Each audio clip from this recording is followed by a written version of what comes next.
ازاي تبطلي ان انتي تحاولي تثبتي نفسك للناس، او انت طول الوقت عايزة تبهري الناس او تثبتي لهم حاجة او توريهم حاجة. صباح الخير او مساء الخير ايا كان الوقت اللي وصل لك في الفيديو ده، انا ندى حشيش. لو مهتمة كملي الفيديو. للأسف ناس كتير بتحاول ان هي تثبت نفسها للناس، عشان طول الوقت هي بتستمد قيمتها من كلام الناس عنها او ذاتها، او بتحس ان هي مش كفاية. بتبقى شايفة ان هي دي الطريقة اللي هتاخد بيها الحب او القبول من الناس. ومع الاسف الشديد يعني ان الموضوع ده بيكون مرهق جدا نفسيا.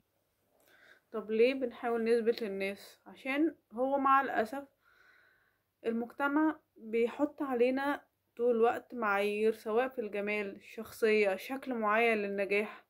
فبالتالي احنا بنبقى خايفين ان احنا ما ناخدش القبول او الحب او التقدير من الناس، او ان حد يقارننا بحد بالناس التانيين يعني. طب ليه الموضوع ده مرهق؟ لان اول حاجة مش كل الناس عندها نفس المعايير، دي بتختلف من فئة لفئة، من طبقة لطبقة. ففي كل حاجة، سواء في الجمال في النجاح، في الشخصية، في كل حاجة.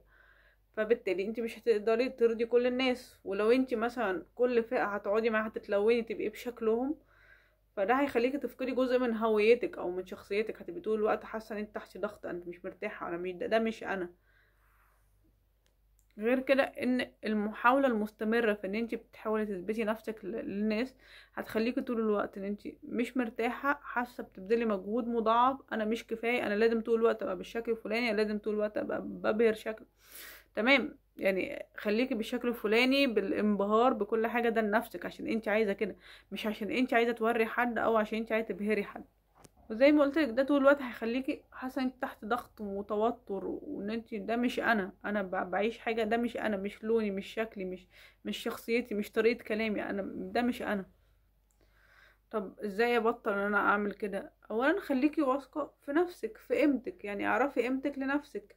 انت عارفه نفسك، عارفه ايه عيوبك، ايه مميزاتك. يعني اتكلمنا عن الموضوع ده كتير، ان انت تحبي نفسك، تتقبليها، تغيريها، ده لنفسك انت مش للناس.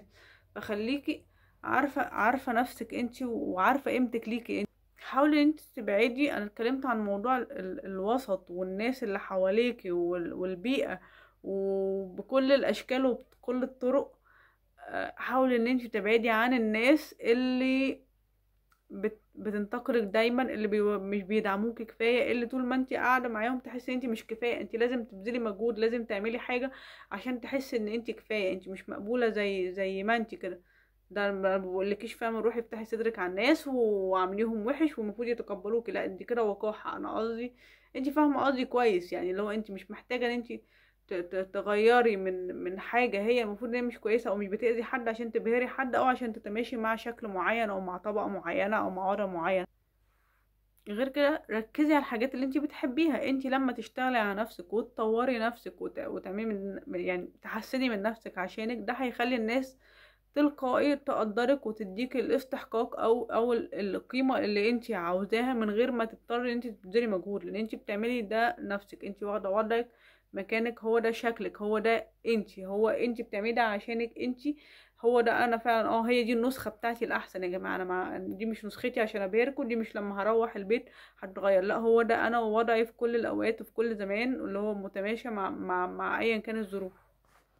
وافتكري دايما ان النجاح او الحقيقي او الهدف مش لازم ان انت دايما بتعملي حاجه. يعني مش لازم انا اخدت الشهاده المعينه، او انا شكلي شكل معين، او انا عملت. لا عادي جدا ممكن يبقى هدفك او اللي انت عايزاه او اللي انت بتسعي ليه ان انت تبقي انسانه، اروق انسان في العالم، اكتر انسان مرتاح نفسيا في العالم، اكتر انسان مروق، احسن واحده بتعمل طبق فول. عادي. عادي. الاهداف والنجاح والمقاييس دي انت اللي بتحطيها لنفسك، مش المجتمع اللي بيحطها لك ولا الناس اللي حواليكي. اشتري راحه دماغك. طبعا انا مش بقول ان انت ما تاخديش براي الناس، وان الناس كلهم تيت فانت المفروض ان انت خلاص هتقطعي علاقتك. لا، انا بقولك ان انت ما تحاوليش تبهري حد، ولو بتعملي حاجه اعمليها لنفسك عشان انت فعلا حاسه ان انت عايزه تعمليها. ومش ما تاخديش رأي حد، بس خدي رأي الناس اللي انت عارفة ان هو يعني يهموا مصلحتك. والدتك مثلا، اختك، واحدة صاحبتك مثلا انت بتثقي فيها وفي رأيها جدا، هي عايزة فعلا، عايزة لك الخير، عايزاك ان انت تتحسني فعلا، مش ان هي بتنتقدك لمجرد النقد، او ان هي داخلة في تنافس معاكي، او ان هي بتفرض عضلاتها عليكي. فلا، انت بتاخدي رأي الناس اللي انت واثقة فعلا في رأيهم، وواثقة فعلا ان هم بيحبوك من قلبهم وعايزين مصلحتك. وصلنا لنهاية الفيديو، اتمنى ان الفيديو يكون قدم لك اي فايدة، وشكرا لوقتك الثمين اللي شاركتيه معايا. لو عندك اي رأي حتى لو مضاد لرأيي، اتمنى ان انت تشاركيه معايا في الكومنتات. شكرا.